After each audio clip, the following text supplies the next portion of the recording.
अस्सलाम वालेकुम। उम्मीद है आप सब खैरियत से होंगे।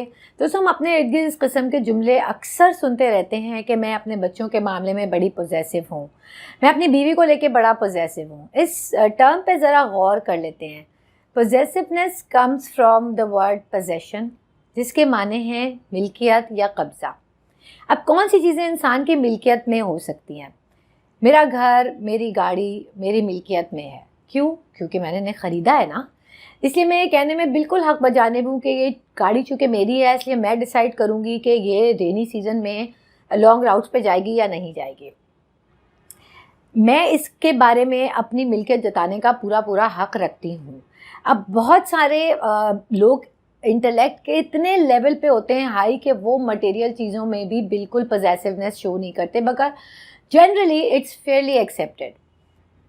लेकिन अगर यही बात मैं अपनी बेटी से कहूँ कि चूँकि तुम मेरी बेटी हो इसलिए तुम्हारी लाइफ के सारे फैसले मेरे मर्ज़ी से होंगे, या तुम जहाँ शादी करोगी वो मैं पसंद करूँगी क्योंकि मैं तुम्हारी माँ हूँ और मैंने तुम्हें पाल पोस के इतना बड़ा किया है, मैं तुम्हें तुमसे ज़्यादा जानती हूँ। क्या ये बात सही है? नहीं, क्योंकि मटेरियल चीज़ों पे हक़ जताना इसलिए भी जायज़ है क्योंकि उनका दिल और दिमाग नहीं होता ना, उनके एहसासात नहीं होते। जीते जागते लोगों पे, इंसानों पे जिनके एहसासात होते हैं, जिनके जज्बात होते हैं, उस पे इंसान जो है वो कब्ज़ा जमा सकता नहीं है। ये हक़ सिर्फ़ अल्लाह ताला को हासिल है। इंसान की मिल्कियत में हो नहीं सकते। अब ये चीज़ शुरू कैसे होती है, कहाँ मोहब्बत पॉजेसिवनेस में तब्दील हो जाती है और कैसे इस फाइन लाइन को समझते हैं ज़रा।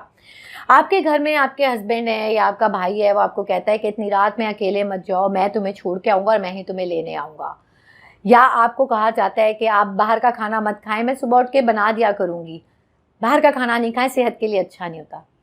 ये मोहब्बत है, इसकी कदर कीजिए।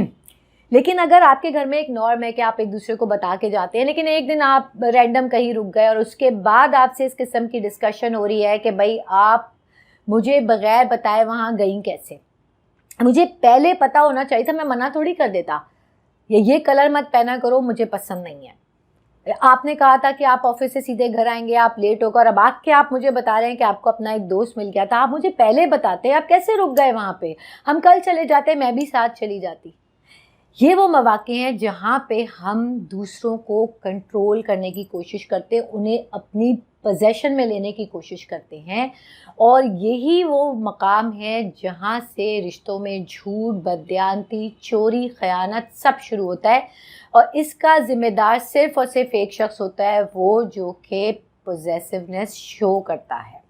सदगुरु ने एक बात बड़ी अच्छी कही थी, उन्होंने कहा कि जब किसी को कंट्रोल किया जा रहा होता है तो उस शख्स को हम क्या कहते हैं? मजलूम, बेचारा।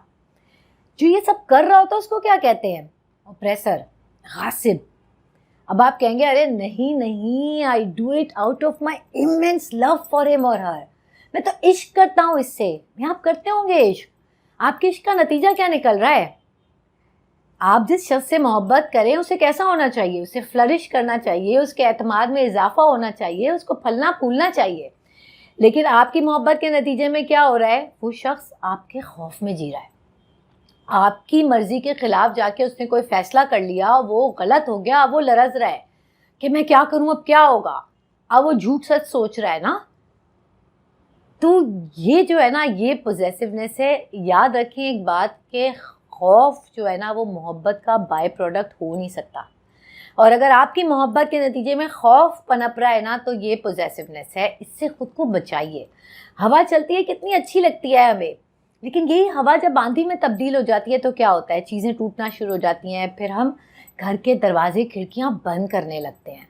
हवा ही तो है ना वो, लेकिन क्या हो रहा है कि अब वो मेरा घर बर्बाद कर रही है। बिल्कुल इसी तरह मोहब्बत एक बहुत लतीफ़ जज्बा है, जब इसमें शिद्दत आ जाती है ना तो ये चीज़ों को तबाह करना शुरू कर देती है, रिश्तों में दरारें डालना शुरू कर देती है, और फिर हम ऐसे शख्स के ऊपर अपने दिल और दिमाग के खिड़कियां दरवाजे बंद करते हैं। हम चोरी छुपी सब चीज़ें शुरू कर देते हैं जो कि रिश्ते के लिए किसी भी तरह ठीक नहीं है। इसीलिए पॉजेसिवनेस इज़ अ पॉइज़न। इससे ख़ुद को बचाइए। अब करना क्या है? देखिए, रिश्ते दो तरह के होते हैं। एक वो जो अल्लाह ताला ने हमें वदीयत कर दिया है, उसमें हमारी चॉइस नहीं है, जैसे माँ बाप, बहन भाई, औलाद। एक वो होते हैं जो हम खुद बनाते हैं, जैसे कि दोस्त, जैसे कि जीवन साथी। जिन रिश्तों में हमारे पास कोई चॉइस नहीं है, जब वो हमारे साथ पोजेसिवनेस शो करें तो उनसे तो डिस्कशन करना चाहिए। उनको आपको बताना होगा कि मेरी लिमिट्स ये हैं, मैं इससे ज़्यादा स्ट्रेच नहीं कर सकता या नहीं कर सकती। लेकिन जो रिश्ते हम खुद बनाते हैं ना, उसमें पहले हमें वैल्यू मैच पे काम करना चाहिए और फिर रिश्ता इस्तेमाल करना चाहिए। हम उल्टा करते हैं, हम पहले या तो लुक्स पे मर जाते हैं या एजुकेशन पे मर जाते हैं या पर्सनैलिटी पे जान दे देते हैं, रिश्ता बना लेते हैं, उसके बाद वैल्यू मैच पे काम करना शुरू करते हैं, जो कि नेक्स्ट टू इम्पॉसिबल है, क्योंकि वैल्यूज़ इंसान के अंदर होती हैं ना, वो उसके अंदर, वो उसके साथ जी रहा होता है, पल रहा होता है, उनको भी पाल रहा होता है साथ साथ में।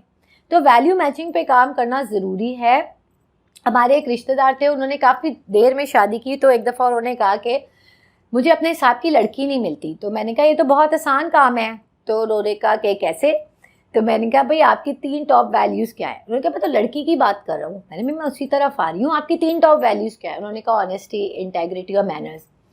मैंने कहा कौन सी 3 चीज़ें आपको बिल्कुल बर्दाश्त नहीं होती? उन्होंने कहा कि झूठ, बददियानती, खुदगर्जी।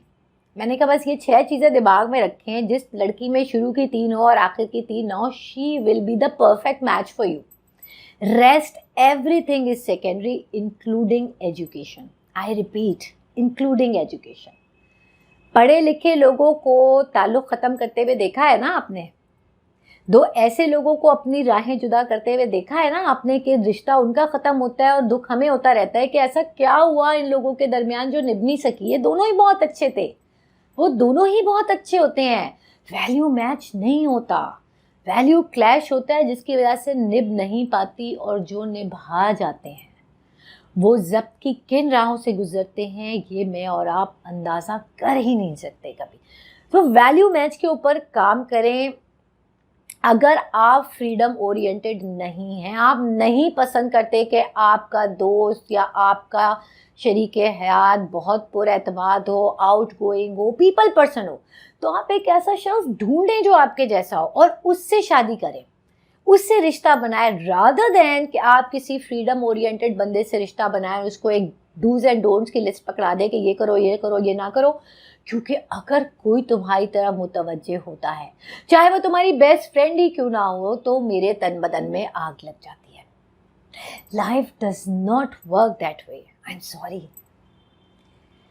सेकेंड, फ्रीडम को रिस्पेक्ट करें। आप जिस भी रिलेशनशिप में, आपके बच्चे हैं, आपका शरीके आते हैं, आपका दोस्त है, उसको पर्सनल फ्रीडम तो दीजिए ना, उसको स्पेस तो दीजिए ना रहने की, जिंदा रहने की।